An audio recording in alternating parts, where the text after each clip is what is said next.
Good morning. Thank you for joining me for another 5 good minutes in the Word. I'm Barry Bryson, and we're continuing our study of David's wives. If you recall from our first study of David's wives, we said he had 8 wives, but there are 3 of them that we know a good deal about: Michal, Abigail, and Bathsheba. We're going to take a couple of days to visit with all 3 of these women. We began our study with Michal yesterday. Michal is Saul's younger daughter. Saul gives her to David because he finds out that she loves him, that she has fallen in love with him, and he sees through her a way to get his clutches on David, to give him opportunity to put David at risk, which he tries to a couple of times. And we talked yesterday as we were closing about the time David and Michal are tipped off that Saul's agents are coming to their house to kill him, and she helps him escape, something for which her father will not easily forgive her for choosing her husband over her dad. In fact, at this point when David escapes, he is at this point a renegade and draws to him his mighty men, his guerrilla band of 600 or so, it comes to be 600 or so men.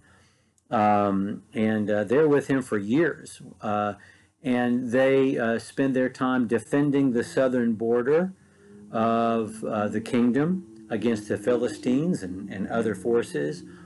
At the same time, they're trying to elude the king and his armies, who are not protecting the southern borders because they're trying to find David.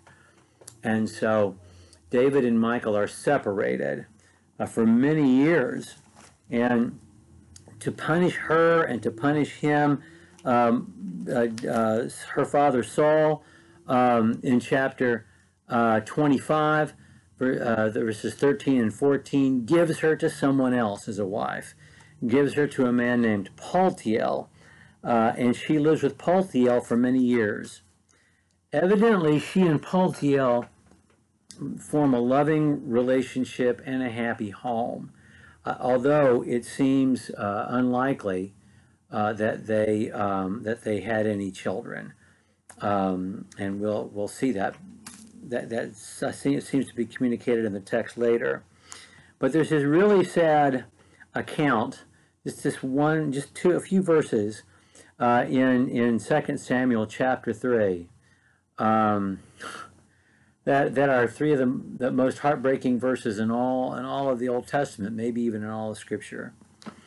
David has not yet been declared king of the 10 northern tribes. After Saul dies, he rules the southern tribes, but it takes a while for him to gain control of the 10 northern tribes, and so the 10 northern tribes are being ruled by Saul's other son Ishbosheth and basically by his general Abner, who is a bad dude. And in chapter 3, of course, it names David's 6 other wives and the 6 sons born to him at Hebron while he's ruling the southern 2 tribes. And David insists on his wife back. His wife Michal is living in the northern tribes, among the northern tribes, and she's living with her second husband, Paltiel, who clearly loves her. And so there's this uneasy, set of talks going on between the 2 nations. And David basically says, I ain't talking to you about anything until I get my wife Michal back. She's my wife first. She's my first wife, and I deserve to get her back. And so she is forced to go back to David. It says in chapter 3, verse 14, so David sent messengers to Ishbosheth, Saul's son, saying, give me my wife Michal, to whom I was betrothed, for 100 foreskins of the Philistines. And Ishbosheth sent and took her from her husband, from Paltiel, the son of Laish. But her husband went with her. Notice that he's called her husband. Her husband went with her, weeping as he went, and followed her as far as Bahurim. Then Abner said to him, go, return. So he returned. This is a man who truly loves her in a way David does not and never will. David wants her back because he paid for her This is a matter of his testosterone level, his manhood, and his honor. So it has nothing to do with him loving her, which if it did, I would understand this.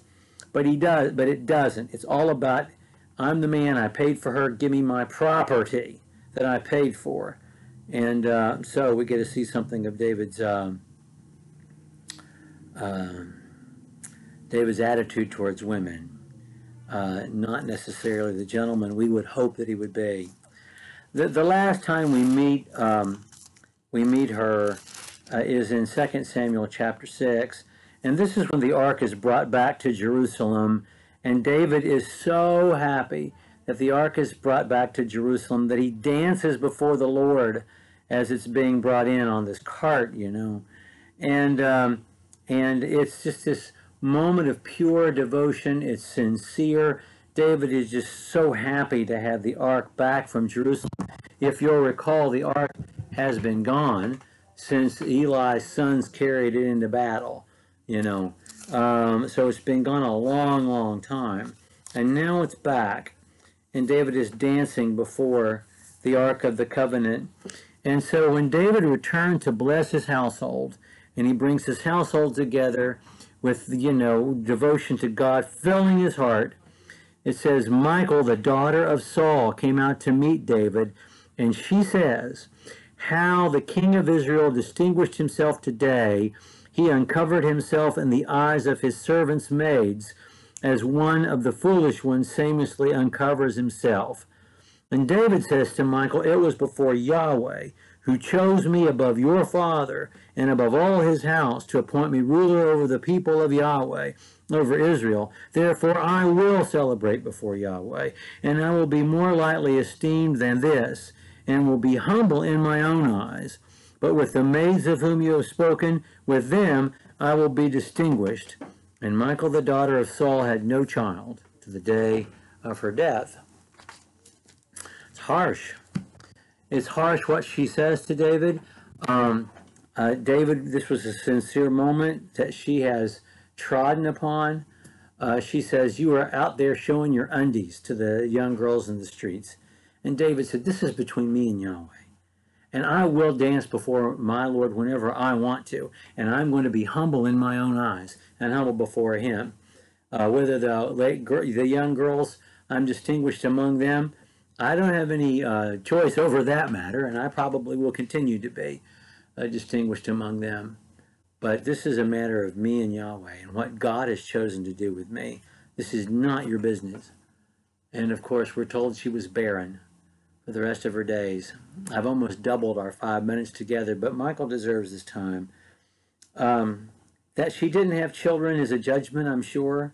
But then again, when we know what that household was like, the rape and murder that existed between David's children, is it that much of a punishment that she didn't have any children to that household?